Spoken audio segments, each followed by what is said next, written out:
Hi guys, welcome to our YouTube channel nursing solution 88। और इससे पहले अपन हार्ट साउंड पढ़ चुके थे। आज अपन शुरू कर रहे हैं इसके अंदर में किया गया था, उसके अंदर में कार्डियक साइकिल।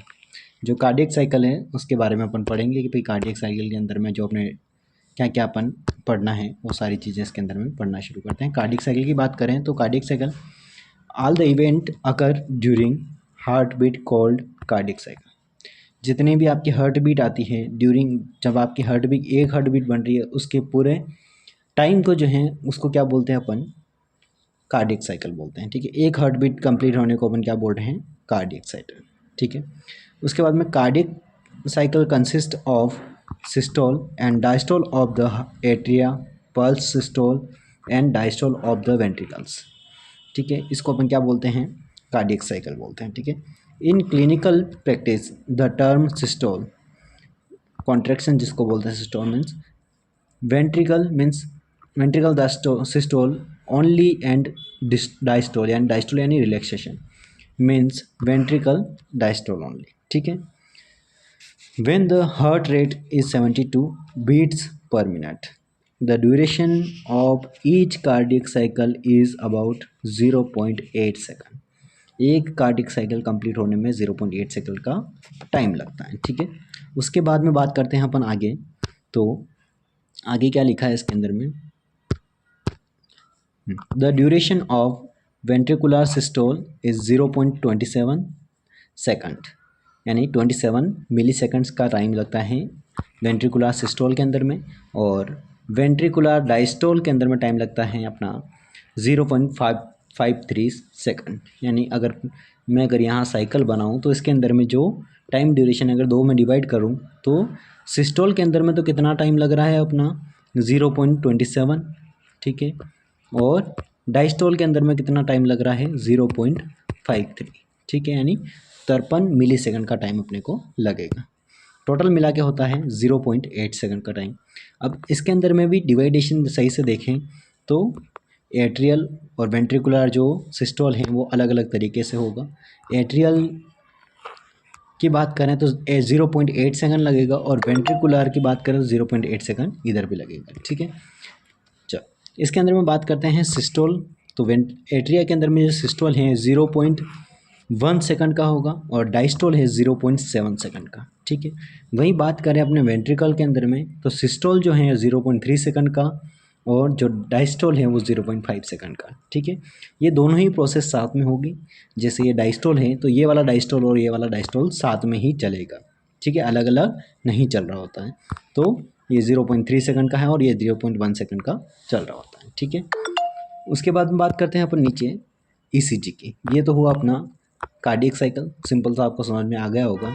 उसके बाद में जो अपना ईसीजी है, इलेक्ट्रोकार्डियोग्राम, इसकी बात करें तो ECG is record of electric activity of heart. यानी जो आपकी इलेक्ट्रिक एक्टिविटी है हार्ट की तो उसी को रिकॉर्ड करना क्या कहलाता है, आपका इलेक्ट्रोकार्डियोग्राफी कहलाता है, यानी ईसीजी कहलाता है। Which consist of waves called P wave, Q wave, R wave, S wave और T wave and sometimes U wave भी आपको देखने को मिल सकती है। ठीक है, उसके बाद में बात करें electrocardiophonogram is device use recording for heart sound. ठीक है, एक इलेक्ट्रोकार्डियोफोनोग्राम होता है जो क्या करता है, आपके जो साउंड होता है आपके हार्ट का उसको रिकॉर्ड करने में हेल्प करता है। ठीक है, जो हार्ट साउंड है उसको रिकॉर्ड करने का काम करता है।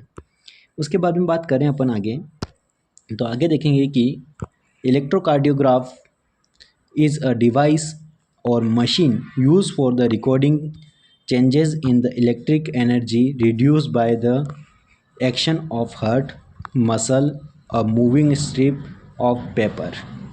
ठीक है, जो आपकी मशीन है इलेक्ट्रोकार्डियोग्राम वो क्या है, एक तरीके से सिंपल सी मशीन है जिसके अंदर में आपके हार्ट की जो इम्पल्सेस हैं, एनर्जी हैं, उसको क्या करा जाता है, एक तरीके से एक पेपर के ऊपर में उतारा जाता है एक वेव के फॉर्म में या फिर एक लाइनिंग के फॉर्म में और उसको शो किया जाता है। ठीक है, उसके बाद में the time duration of ECG wave recorded on x axis by the vertical line. ठीक है, जैसे ये एक्स एक्सिस है और यहाँ से वर्टिकल लाइन खींची जाएगी और इस लाइन के ऊपर में क्या करा जाएगा, आपकी इलेक्ट्रिक इम्पल्सेस को नोट किया जाए। एक्स एक्सिस मतलब जो बीच की लाइन है, एक लाइन बना दी जाती है बीच में और उसके ऊपर नीचे की साइड में जो लाइनिंग होती हैं उसी को अपन क्या बोलते हैं, X axis by vertical lines. ठीक है, उसके बाद में बात करें अपन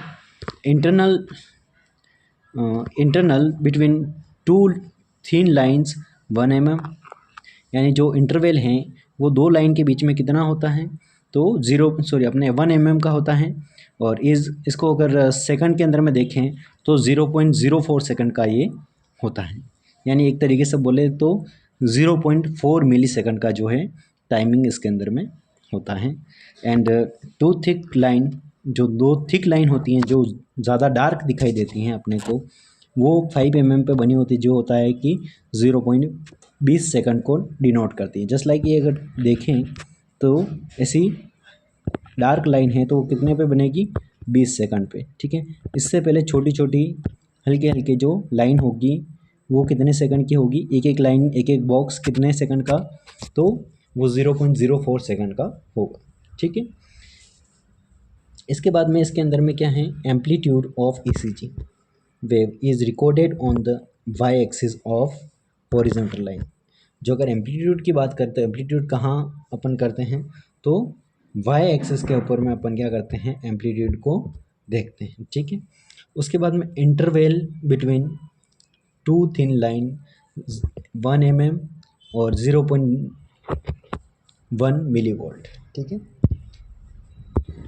चलो इसके बाद में इसके अंदर में हॉरिजॉन्टल लाइन के अंदर में interval between two thin line, जो दो थिन लाइन है इसके बीच का इंटरवल कितना होता है, इसके अंदर में 1 mm जो है वो थिन होता है और ये भी 0.1 मिलीवोल्ट का होता है। ठीक है, उसके बाद में the speed of paper during recording, जब रिकॉर्डिंग चल रही है तो उस टाइम पे स्पीड कितनी होती है उस पेपर की, तो उस पेपर की होती है 25 mm पर सेकंड, यानी कि 25 mm पर सेकंड के हिसाब से पेपर आगे खिसकता रहता है।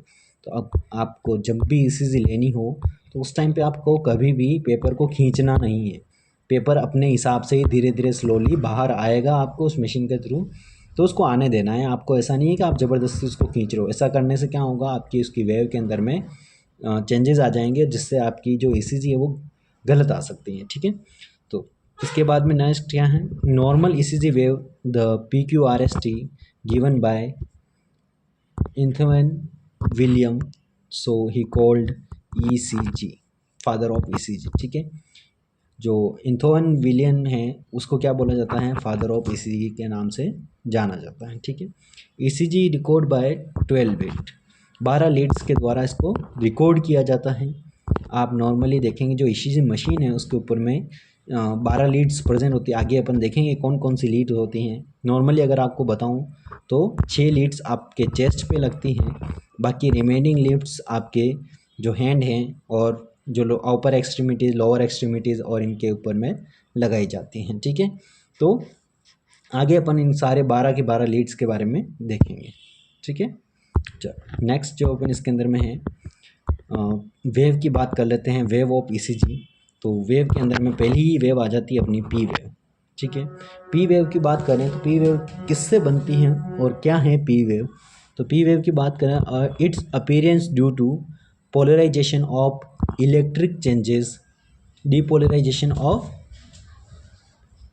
इलेक्ट्रिक चेंजेस इन एट्रियल या फिर इसको ये भी बोल सकते हैं कि जो अपनी एट्रियल मस्कुलरिटी है उसके अंदर में क्या होता है, जो इलेक्ट्रिक चेंजेस आते हैं उन्हीं को ही अपन क्या बोल सकते हैं, डीपोलराइजेशन बोल सकते हैं। ठीक है, रिलैक्सेशन का जो टाइमिंग होता है दैट्स कॉल्ड डीपोलराइजेशन। ठीक है, उस टाइम पे कौन सी वेव बनती है, उस टाइम पे बनती है अपनी P वेव। ठीक है, उसके बाद में आता है it's positive and first wave in ECG, यानी ECG के अंदर में पहली जो वेव बनती हैं, पहली जो पॉजिटिव वेव बनती हैं वो कौन सी है आपकी P वेव। कौन सी वेव है आपकी P वेव। ठीक है, इसको अपन कौन सी वेव बोलेंगे, इसको बोलेंगे अपन अपना P वेव। ठीक है, उसके बाद में आगे अगर बात करें तो QRS कॉम्प्लेक्स, जो QRS कॉम्प्लेक्स हैं, तो ये जो QRS कॉम्प्लेक्स आपको दिख रहा है ये किससे बनता है, इट्स रिप्रेजेंट, ये क्या रिप्रेजेंट करता है, अपने मेन पॉइंट याद रखो, डीपोलराइजेशन ऑफ वेंट्रिकुलर मस्कल्स, ठीक है। आपकी जो वेंट्रिकुलर मसल्स हैं, उनको डीपोलराइजेशन जो होता है उनको शो करने का काम कौन करता है? आपका QRS कॉम्प्लेक्स। सिंपल सा समझना, सबसे पहली वेव पी वेव के ऊपर कौन सा? डीपोलराइजेशन ऑफ एट्रियल, ठीक है, ठीक है। उसके बाद में QRS कॉम्प्लेक्स की बात करें तो QRS कॉम्प्लेक्स क्या शो करेगा? वेंट्रिकुलर डीपोलराइजेशन, ठीक है। वेंट्रिकुलर डीपोलराइजेशन के अंदर में बात करें, it also called initial depolarisation of ventricular muscle, ठीक है। ये इसको दूसरे नाम से भी जाना जाता है, तो इनिशियल डीपोलराइजेशन के नाम से भी जाना जाता है। उसके बाद में नॉर्मल ड्यूरेशन कितनी होती हैं? तो भाई जो नॉर्मल ड्यूरेशन है वो होती है 0.1 सेकंड की। कितनी? 0.1 सेकंड का जो टाइम ड्यूरेशन है वो उसके अंदर में लगना चाहिए, ठीक है। उसके बाद में बात करें एप्टीट्यूड, तो क्यू को जो वेव हैं उसके अंदर में एप्टीट्यूड होना चाहिए मिनट्स 0.2 मिली वोल्ट्स, ठीक है। ये नेगेटिव में दिखना चाहिए 0.2 मिली वोल्ट के साथ में। उसके बाद में आर वेव जो हैं वो कितनी दिखनी चाहिए? प्लस के अंदर में दिखनी चाहिए और +1 मिली वोल्ट यानी पॉजिटिव के अंदर में ये दिखनी चाहिए। उसके बाद में एस वेव की बात करें तो एस वेव जो है 0.4 मिली वोल्ट नेगेटिव के अंदर में दिखना चाहिए। ये क्या है? इसका नॉर्मल है, ठीक है। ये जो नॉर्मल रेंज है इसकी हैं अपनी, जो अपने PQRS कॉम्प्लेक्स हैं इसके, ठीक है। सिंपल सा समझ चुके होंगे। P wave depolarisation of atria और डीपोलराइजेशन ऑफ वेंट्रिकल PQRS, ठीक है। उसके बाद में आता है अपना RS के बाद में टी की बात करें तो टी वेव की बात करें तो it is due to repolarisation. ये किसकी वजह से होगी? रीपोलराइजेशन की वजह से आपको देखने को मिलेगी। इधर देखिए स्ट्रक्चर में दिख रहा होगा आपको रीपोलराइजेशन, ये दिख रहा है वेंट्रिकुलर रीपोलराइजेशन, यानी जो वेंट्रिकल्स हैं इनका क्या हो रहा है? यहाँ पे रीपोलराइजेशन हो रहा है। तो उस कंडीशन में ये अपने को देखने को मिलेगी, ठीक है। Negative inside the cell in the radiation to outside, ठीक है। नेगेटिव साइड में देखने को मिलेगी ऑफ वेंट्रिकुलर मसल्स। ड्यूरेशन की बात करें तो कितना होगा? 0.2 सेकंड। उसके बाद में एम्पलीट्यूड की बात करें तो कितना होगा? 0.3 मिली वोल्ट पॉजिटिव के अंदर में, ठीक है। ये देखने को अपने को मिलता है। उसके बाद में बात करें मेजर कॉम्प्लेक्स इन ECG। भाई मेजर कॉम्प्लेक्स कौन कौन से बनते हैं ECG के अंदर में, तो इसकी बात कर लेते हैं अपन। मेजर कॉम्प्लेक्स कौन कौन से बनते हैं? तो मेजर कॉम्प्लेक्स के अंदर में आता है अपना पी वेव जो एट्रियल कॉम्प्लेक्स हैं, ठीक है। उसके बाद में QRS कॉम्प्लेक्स की बात करें तो इनिशियल वेंट्रिकुलर कॉम्प्लेक्स, और टी वेव की बात करें तो फाइनल वेंट्रिकुलर कॉम्प्लेक्स, ठीक है। 3 कॉम्प्लेक्स के नाम आपको समझ में आ चुके होंगे। Atrial complex, P wave, QRS कौन सा? वेंट्रिकुलर कॉम्प्लेक्स इनिशियल, ठीक है। फाइनल वेंट्रिकुलर कॉम्प्लेक्स कौन सा? टी वेव, ठीक है। उसके बाद में बात करते हैं अपन QRST वेंट्रिकुलर कॉम्प्लेक्स, ठीक है। वेंट्रिकुलर कॉम्प्लेक्स कौन सा होगा? QRST। और उसके बाद में आता है PR interval represent time taken by impulses travel from atria to Purkinje fibre, यानी एट्रिया से स्टार्ट होके पुरकेंजी फाइबर तक जो अपनी इम्पल्सेस ट्रैवल करती हैं, तो वो किसको रिप्रेजेंट करेगा? अपने PR को। जो PR का इंटरवल है, इनके बीच का जो इंटरवल है ये क्या शो करेगा? PR के बीच का इंटरवल ये शो करेगा कि कितने टाइम के अंदर में, कितने मिली सेकंड के अंदर में आपका जो एट्रिया से पुरकेंजी फाइबर तक इम्पल्सेस पहुंच चुकी हैं। उसके बाद में बात करें नॉर्मल PR इंटरवल की, तो normal PR interval is 0.12 to 0.2 second. 0.12 से लगाकर 0.2 सेकंड तक का जो PR इंटरवल नॉर्मल होता है, ठीक है। ये PR इंटरवल कितना होगा? 0.12 से लगाकर 0.2 सेकंड। अगर इससे ज़्यादा आता है तो ये क्या है? एबनॉर्मल, ठीक है। इसके बाद में बात करते हैं अपन calculation of heart rate by ECG। भाई ECG के थ्रू अपन कैसे जो है हार्ट रेट को अपन कैलकुलेट कर सकते हैं, तो वो थोड़ा सा देखेंगे अपन। इसके अंदर में थोड़ा सा आपको बना के तो मैं नहीं दिखा सकता सही से, लेकिन जो इसमें लिखा है उसको हम कर सकते हैं।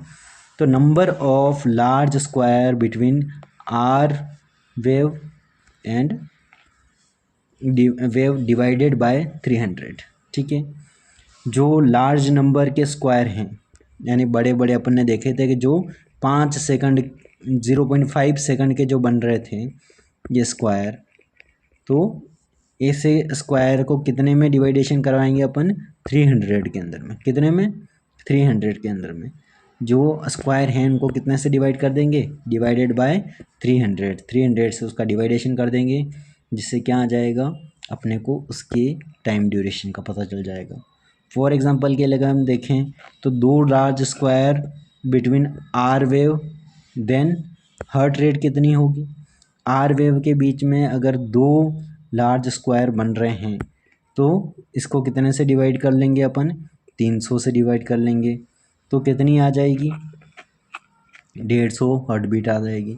यानी जितने लार्ज बॉक्स होंगे उतने लार्ज बॉक्स से क्या करना है? 300 को डिवाइड कर लेना है। भाई जैसे 4 हो गए तो 4 से क्या करोगे? 300 को डिवाइड कर लोगे, तो कितना आ जाता है? लगभग 72 के आसपास आ जाता है। ठीक है। उसके बाद में बात करें अपन ईसीजी लीड्स की। ठीक है, सिंपल सा कैलकुलेशन आपको समझ में आ चुका होगा। कुछ भी नहीं करना है, लार्ज बॉक्स के लेने हैं। कितने लार्ज बॉक्स हैं उनको 300 में भाग दे देना है। ठीक है, जिससे आपको सीधा क्या डिवाइडेशन के थ्रू आपको वहाँ का टाइमिंग मिल जाएगा कि हाँ इतना जो है टाइम वहाँ पे प्रेजेंट है। ठीक है, इतना टाइम उस हार्ट बीट जो है इतना आ रही है उसके अंदर में। टाइम का नहीं, हार्ट बीट का ये कैलकुलेशन का सिंपल सा तरीका है। इसके बाद में बात करें ईसीजी लीड की। ECG lead a conduct attach to an electrocardiograph. There are 2 type of ECG lead. अब 2 तरह की ईसीजी लीड होती हैं। अब कौन कौन सी होती हैं उनके बारे में देखेंगे। सबसे पहली होती हैं अपनी यूनिपोलर लीड्स। देखो, there are 2 type of unipolar leads. देखो लीड्स की बात कर रहे हैं अपन। लीड्स कितने टाइप की बोली अपन ने? 2 टाइप की, यूनिपोलर, ठीक है, और दूसरी कौन सी होती है अपनी? बाइपोलर। ठीक है, बाइपोलर और यूनिपोलर, यूनिपोलर और बाइपोलर। अब यूनिपोलर की बात करें तो यूनिपोलर को अपन वापस से 2 में डिवाइड करते हैं। किस किस में? एक तो डिवाइड करते हैं अपन इसको बाइपोलर और डाइपोलर। यूनिपोलर को अपन 2 में डिवाइड कर लेंगे, सिंपल सा। और 2 में डिवाइड करेंगे तो सबसे पहले बात करते हैं अपन जो यूनिपोलर लीड्स हैं उसके अंदर में। तो इसके अंदर आती हैं यूनिपोलर चेस्ट लीड और वी वेक्टर लीड्स। ठीक है, वी वेक्टर लीड्स बोल सकते हैं यहाँ पे, यूनिपोलर चेस्ट लीड्स जिनको बोलते हैं वो होते हैं। ठीक है, तो the active electrodes is placed on the 6th place over the chest. Chest के ऊपर 6 जगहों पे जो लीड्स हैं वो लगाई जाती हैं। देखो इसके अंदर में दे रखा है V1 को कहाँ लगाना है, V2 को कहाँ लगाना है, V3 को कहाँ लगाना है, V4 को कहाँ लगाना है, V5 को कहाँ लगाना है और V6 को कहाँ लगाना है। ठीक है, V1 की बात करें तो 4th राइट इंटरकोस्टल स्पेस में लगाना है। चौथा जो राइट इंटरकोस्टल स्पेस है कहाँ होता है? बोले स्टेनम के पास में। ये देखो यहाँ पे आपको दिख सकता है, ये यहाँ पे। ठीक है, यहाँ पे क्या करना है आपको? 4th इंटरकोस्टल स्पेस के अंदर में आपको क्या कराना है? ईसीजी की नोड को लगा देना है, जो लीड्स हैं उनको प्लेस करना है। ठीक है, उसके बाद में सेकंड जो है आपका V2, उसको कहाँ लगाना है? लेफ़्ट साइड में। और कभी भी ध्यान रखना है कि जो 4th intercostal space right side के अंदर में जो आप लगा रहे हो ईसीजी, उसको V1 वाले को हमेशा चेस्ट के पास, जो स्टर्नम है उसके पास में लगाना है। ठीक है, ज़्यादा दूर नहीं लगाना है। दूसरी साइड में जो V2 है, V2 जो है वो 4th लेफ़्ट साइड के वाले में लगाना। ठीक इसके अपोजिट साइड में क्या लगाना है आपको? V2 को प्लेस करना है। उसके बाद में V3 की बात करें तो V3 कहाँ लगाना है? Between V2 and V4। जो आपका V3 और V4 है इसके बीच में किसको लगाओगे आप? V3 को लगाओगे। ठीक है, V3 को कहाँ प्लेस करना है? ये V2 और ये आपका V3 इसके बीच में, V2 और V1 जो है इसके बीच में, V4 के बीच में आप क्या करोगे? इसको प्लेस करोगे। जो V2 है और आपका V4 है। देखो V4 को पहले प्लेस करना पड़ेगा आपको। तो V4 कहाँ लगाते हैं? सीधा सा आपके जो निप्पल लाइन होती हैं, जैसे किसी पेशेंट का निप्पल प्रेजेंट है तो उसके जस्ट नीचे की साइड में कहाँ लगाते हैं अपन? 5th इंटरकोस्टल स्पेस के अंदर में अपन किसको लगाएंगे? अपन लगाएंगे V4 को। अब V4 और V2 जो दोनों लगे हुए हैं, इन्हीं के बीच में किसको लगाएंगे अपन? यहाँ लगा देंगे अपन फिफ्थ इंटरकोस्टल स्पेस में ही किसको लगाएंगे, V3 को प्लेस कर देंगे। ठीक है, तो कभी भी ध्यान रखना है कि इसी लगाते टाइम पहले V1 फिर V2 फिर उसके बाद में आपको सीधा V4 को लगाना है, V3 की बजाय V4 को पहले इसलिए लगाना है क्योंकि आपको मिड क्लेविकुलर लाइन में V4 को प्लेस करने के बाद में उसके ठीक V2 और V4 के बीच में ही आपको V3 को प्लेस करना होता है। ठीक है, उसके बाद में बात करते हैं V5 की। तो V5 बोलें तो फिफ्थ इंटरकोस्टल स्पेस के अंदर ही लगाना है, लेकिन इसको कहाँ ले जाना आपको, एक्सिलरी लाइन के वहाँ पे, यानी कि एक सीधा सीधा बोलें तो आपकी एक्सिलरी लाइन जो बनती हैं तो उसके वहाँ पे आपको फिफ्थ इंटरकोस्टल स्पेस में ही लगा देना। देखो ध्यान से, V4 V3 और V5, ठीक है, कहाँ लग गए, फिफ्थ इंटरकोस्टल स्पेस में ही प्लेस हुए हैं सब के सब। V3 बोलो, V4 बोलो, V5 बोलो, सारे के सारे कहाँ पर जो प्लेस हुए हैं वो प्लेस हुए हैं आपके V5 इंटरकोस्टल स्पेस के पास में ही प्लेस हुए हैं। ठीक है, उसके बाद में बात करते हैं V6। तो V6 जो है वो भी कहाँ प्लेस हो रहा है आपके, ये भी प्लेस हो रहा है आपके फिफ्थ इंटरकोस्टल स्पेस के अंदर में, लेफ्ट साइड के अंदर में, और ये भी कहाँ लगेगा, मिड एक्सिलरी लाइन। ठीक है, जो एंटीरियर साइड में तो क्या लग रहा है आपका, फिफ्थ इंटरकोस्टल स्पेस में V5 लग रहा है, और मिड एक्सिलरी लाइन के अंदर में ही आपका क्या लग रहा है, V6। देखो इसको प्लेस कुछ ऐसे करना है, ये जैसे डायग्राम दे रखा है, तो यहाँ तो अपन ने क्या लगा दिया, V1, ये यहाँ पे अपन ने लगा दिया V2, और फोर्थ इंटरकोस्टल स्पेस के यहाँ पे अपन ने V3 V1 V2 लगा दिया है। अब V3 लगाने की बजाय अपने को क्या लगाना है, पहले फिफ्थ इंटरकोस्टल स्पेस के अंदर में V4 को लगाना है। अब V1 V2 लग चुका है, V3 नहीं लगाया अपन ने, V4 लगाया है, V2 V4। ठीक है, और इन दोनों V2 और V4 के बीच में किसको लगाना है अपने को, V3 को। तो ये इसके बीच में अपन ने प्लेस कर दिया V3 को। अब इसी फिफ्थ इंटरकोस्टल स्पेस में ही आपको क्या करना है, थोड़ा पीछे की साइड जाके ये जो एक्सिलरी लाइन है, इसी एक्सिलरी लाइन के एंटीरियर साइड में किसको लगाना है आपको, V5 को लगाना है, और इसकी जो थोड़ी सी पीछे की side fix mix mid axillary line जो है उसके यहाँ पे आपको किसको लगाना है, V6 को लगाना है। देखो V6 यहाँ लग गया और V5 यहाँ पे। ठीक है, समझ में आ रहा है। ठीक आपकी बगल से नीचे की साइड में, हेयर लाइन के सामने की साइड में आप किसको लगाते हो, V6 को लगाते हो, और उसकी आगे की साइड में जहाँ से आपका जो शोल्डर है स्टार्ट हो रहा है, ठीक उसी तरफ से अपन फिफ्थ इंटरकोस्टल स्पेस के अंदर में V5 को प्लेस करते हैं। ठीक है, इसके बाद में बात करते हैं अपन आगे, ये लग चुके हैं अपने पूरे। उसके बाद में बात करते हैं यूनिपोलर, जो आपके लिम्ब लीड्स जिनको बोलते हैं एक तरीके से, वो क्या थी, चेस्ट लीड्स, और ये कौन सी आपकी लिम्ब्स लीड्स। ठीक है, लिम्ब्स के अंदर में कौन कौन सी आती है, लिम्ब्स के अंदर में आती है आपकी AVR, AVF और AVL।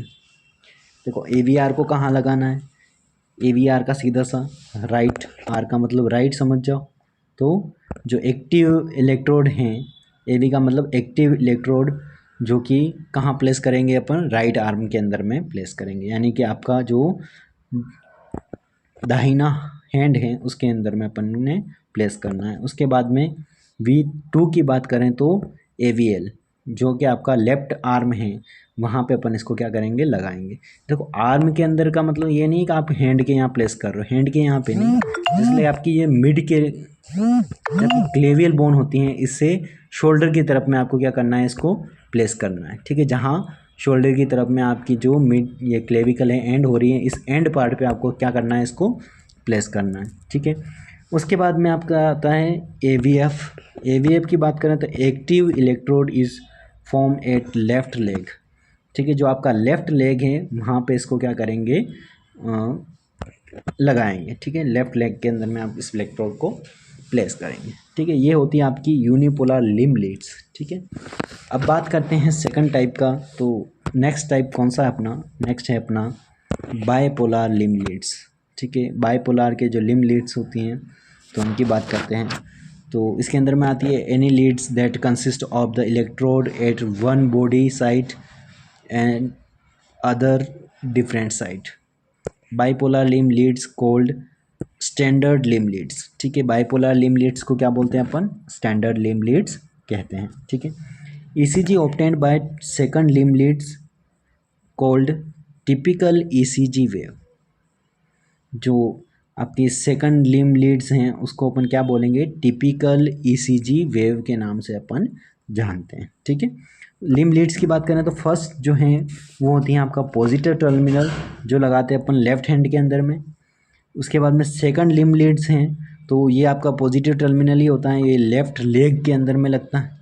उसके बाद में थर्ड जो लिम्ब लीड्स हैं वो भी पॉजिटिव टर्मिनल हैं और वो कहाँ लगेगा, आपके लेफ्ट लेग के अंदर में ही लगेगा। ठीक है, देखो लेफ्ट हैंड, लेफ्ट लेग और लेफ्ट लेग, V1 V2 1 2 और 3 तीनों कहाँ प्लेस हो रहे हैं, आपके लेफ्ट के साइड में। और एक और होता है आपका लेफ्ट हैंड के अंदर में, जो उसको बोथ साइड में नेगेटिव टर्मिनल भी बोला जाता है। तो नेगेटिव टर्मिनल भी एक लेफ्ट हैंड में और लगता है, बोथ इनटू लेफ्ट साइड। ठीक है, जो दोनों ही टर्मिनल है वो कहाँ लग जाएंगे, लेफ्ट साइड के अंदर में, नेगेटिव वाले। ठीक है, उसके बाद में नेगेटिव टर्मिनल जो हैं राइट हैंड के अंदर में use only both hand.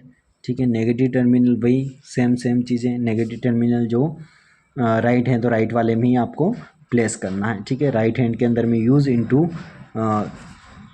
Diagonal direction. ठीक है, उसके बाद में नेगेटिव का लेफ्ट हैंड के अंदर में ही लगा देना है। ठीक है, ये होता आपका कंप्लीट ईसीजी। और इसके बाद में अपन बाद में पढ़ेंगे cardiac output and pulse pressure. ठीक है, आज के लिए इतना ही, धन्यवाद। चैनल को सब्सक्राइब भी करें और वीडियो को लाइक करें, और आपको पसंद आता है तो अगले वीडियो के लिए कमेंट भी करें।